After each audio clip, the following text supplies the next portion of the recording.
Assalomu alaykum hurmatli bolajonlar. Bugun men sizlarga bo'g'irsoq ertagini aytib beraman. Tayyor bo'lgan bo'lsangiz, qani unda ertagimizni boshlaymiz.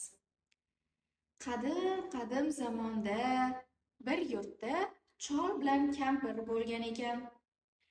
Ularning oilaviy ahvoli judayam qashshoq holga kelib qolibdi.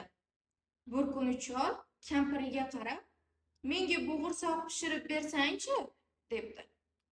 "Unimiz yo'q-ku axir, bo'g'irsoqni nimadan pishiraman?" debdi kampir. "Suprani qoqib sidirsang, bo'g'irsoqqa yetadigan un yig'ilib qoladi", debdi chol kampiriga. Kampir suprani qoqib sidirib, bo'g'irsoqqa yetadigan un yig'ibdi. Kampir unni qaymoqqa qoribdi, zuvala yasab, bo'g'irsoq qilibdi va pechga joylabdi. Bo'g'irsoq qizarib, chiroyli bo'lib pishibdi. Kampir uni pech ichidan olib, sovishi uchun deraza raxiga qo'yibdi. Yotaverib zerikkan bo'g'irsoq asta dumalab derazadan so'riga tushib, asta dumalay ketibdi. Shu bilan uyidan uzoqlashibdi. Yuraveribdi, oxiri bitta quyonga duch kelibdi. Quyon unga qarab, "Bo'g'irsoq, men seni yeyman", debdi.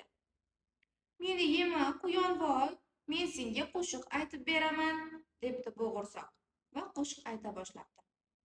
"Men bo'g'irsoq, supradagi un urvoq, sidirishib oldilar, qaymoqqa xo'p qordilar, pishdim pechda, tovada, sovutdilar havoda, qochib ketdim bobomdan, qochib ketdim buvimdan, eshit quyon bo'ldi bas, sendan qochish hech gapmas."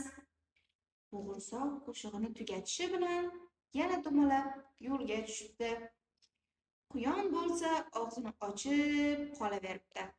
Bo'g'irsoq yumalab ketaveribdi. Shu payt qarshisidan yirtqich bo'ri chiqib qolibdi.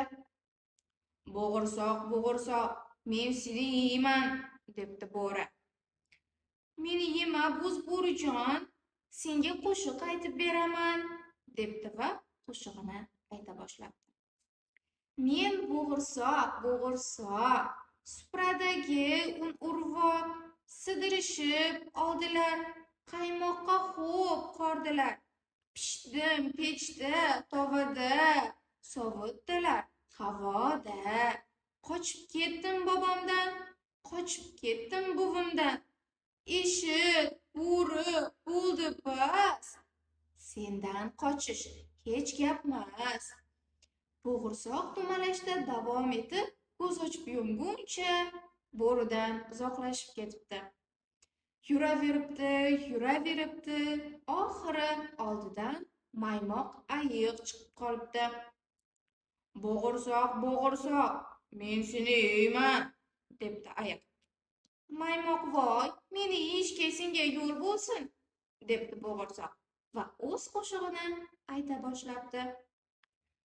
"Men bo'g'irsoq, supradagi un urvoq, sidirishib oldilar, qaymoqqa xo'p qordilar, pishdim pechda, tovada, sovutdilar havoda, qochib ketdim bobomdan, qochib ketdim buvimdan, eshit ayiq bo'ldi bas, sendan qochish hech gapmas." U shunday kuylab dumalab ketibdi. Ayiq bo'lsa og'zini ochgancha anqayib qolibdi. Bo'g'irsoq dumalab ketaveribdi. Oldidan esa ayyor tulki chiqib qolibdi. "Salom bo'g'irsoq", debdi tulki. "Namuncha dumaloq qizarib pishgan bo'lmasang, shu topda qayoqqa dumalab ketyapsan?" Bo'g'irsoq tulkining maqtovlariga uchib, dumalashdan to'xtabdi va qo'shiq ayta boshlabdi. "Men bo'g'irsoq, supradagi un urvoq sidirishib oldilar, qaymoqqa xo'p qordilar. Pishdim pechda, tovada, sovutdilar havoda. Qochib ketdim bobomdan, qochib ketdim buvimdan. Ishi tulki bo'ldi bas, sendan qochish hech gapmas. Bo'g'irsoq yana dumalay boshlagan ekan, tulki unga shunday debdi: qo'shig'ing buncha chiroyli bo'lmasa, qarilik qursin, qulog'im yaxshi eshitmay qolgan. Sendan iltimos, shu qo'shig'ingni burnimga chiqib yana bir marta aytib ber, eshitib mazza qilay, faqat qattiqroq ayt xo'p. Bo'g'irsoq tulkining burniga chiqib kuylay boshlabdi: men bo'g'irsoq, supradagi un urvoq sidirishib oldilar, qaymoqqa xo'p qordilar. Pishdim pechda, tovada, sovutdilar havoda. Qochib ketdim bobomdan, qochib ketdim buvimdan. Ishi tulki bo'ldi bas, sendan qochish hech gapmas. Rahmat bo'g'irsoq, debdi tulki unga. Qo'shig'ing haqiqatdan ham ajoyib. Qani endi yana bir marta eshitsam, tilimga tushgunda uni menga so'nggi marta aytib ber. Shu bilan bo'g'irsoq qo'shig'ini yana davom ettiribdi. Oxirgi qatorga kelganda tulki uni hap etib yeb qo'yibdi. Qorni to'ygan tulki yo'lida davom etibdi.